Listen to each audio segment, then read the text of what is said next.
Guys, 93 Pro Umio Portable Bluetooth Speaker. Napaka-solid nito, no? Sulit na sulit talaga ang pinili ko dito. Dahil ang pinaka nagustuhan ko talaga dito, napakatagal niyang malubat, no? Dinala namin to sa beach at syempre nag-sounds kami doon. Straight, walang patayan mga lodi, no?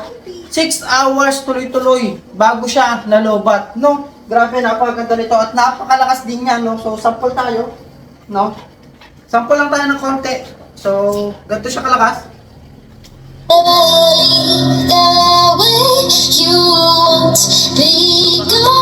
Baka makapirate tayo, no? Ganun lang, no? Nakita nyo, ang ganda ng tunog niya, no? Bukod sa matagal malubat, ang ganda ng tunog niya. At syempre, meron na din siyang dalawang wireless mic. Syempre naman, para pagka nagkantaan tayo, no? Buksan natin ang mic.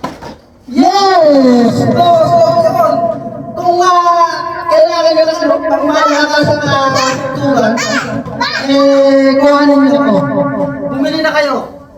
Bumili na kayo itong Bluetooth wireless speaker. Napakatagal yung manubat at napakaganda ng tunog niya. No? Ay, nako, sinasabi ko sa inyo, sulit na sulit ang pera nyo dito. Check out na!